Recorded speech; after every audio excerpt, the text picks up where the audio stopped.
All right. So day before the match, it's been a long wait. How's the players feeling? Excited? Yeah, they are. We've got most of our squad now has come back from Vietnam, fit and healthy, and they're really raring to go. There was a real buzz at training last night. Yeah. I think the girls were all presented with our jerseys last night, which was a nice touch, and it kind of lets us sort of feel like it's really here and we're ready to play and ready to get into it.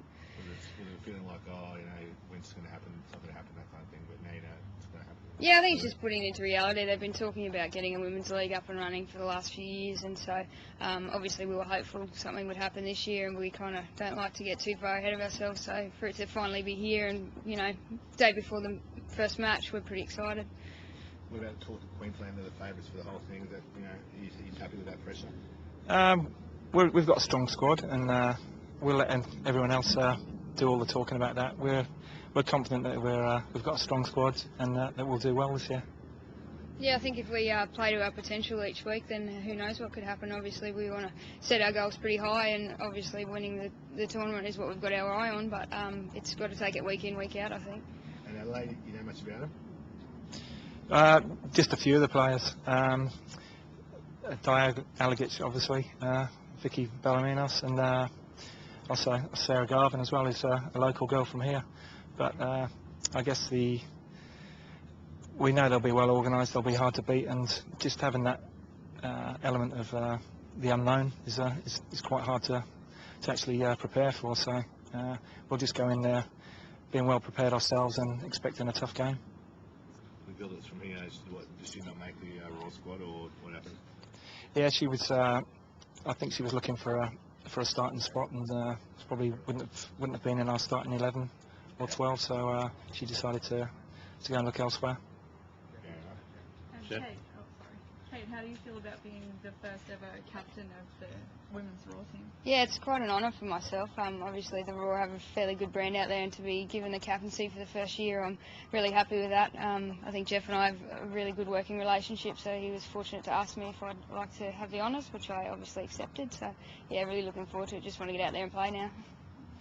Jeff, what is it about Kate's leadership qualities that stand out? I guess first of all, just as a player, she's you can rely on her out in the field, and you always need that in a captain.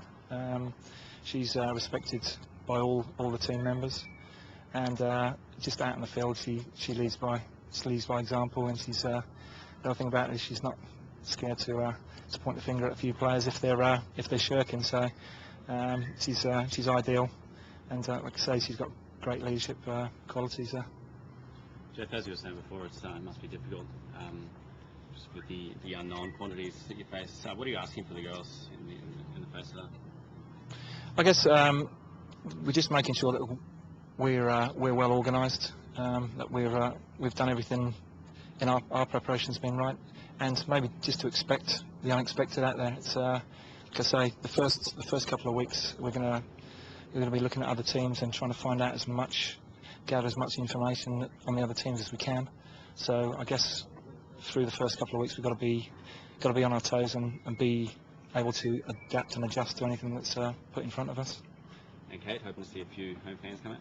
Yeah, definitely. I think this week the media coverage has been sensational, and we're really happy that everyone's sort of getting behind it. And already there's people coming up to me that don't normally come to football matches and saying they're going to be out here on Saturday. So just hoping that lots of people come along to the game, and many people wearing orange as we can get out there would be really brilliant. Surface here looks pretty nice. So it's sort of conducive to some good play football. Yeah, we try to play football.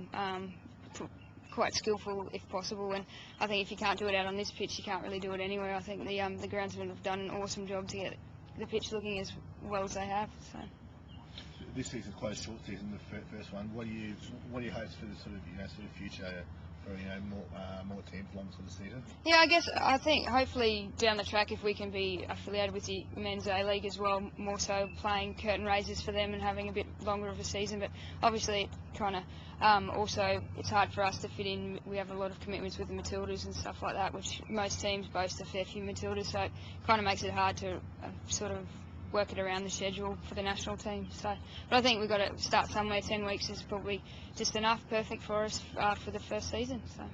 And the buzz of the Matildas having done well last week, you think that'll carry over? Yeah, we were kind of worried how the girls would come back from that, but they were all in last night. They were keen. They were really excited when they received their jersey. So I think everyone's just ready and raring to go. Like I said earlier, we've been talking about that W League all year, and it's finally here. So we're just looking to get off to a good start if possible.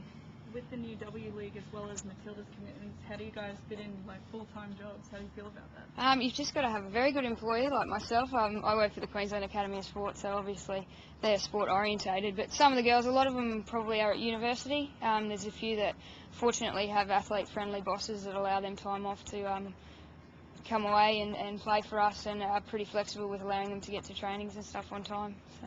And are you hoping in the future to maybe be able to just make a career out of playing football and not have to work? Yeah, it would be nice. I think that's every footballer's dream, is to be professional and not have to sort of go and do that 9-to-5 job. So definitely something we would like to see in the future. So who's someone that maybe tomorrow that might surprise that sort of jump out that the public may not expect? Wow, that's putting a bit of pressure on me there.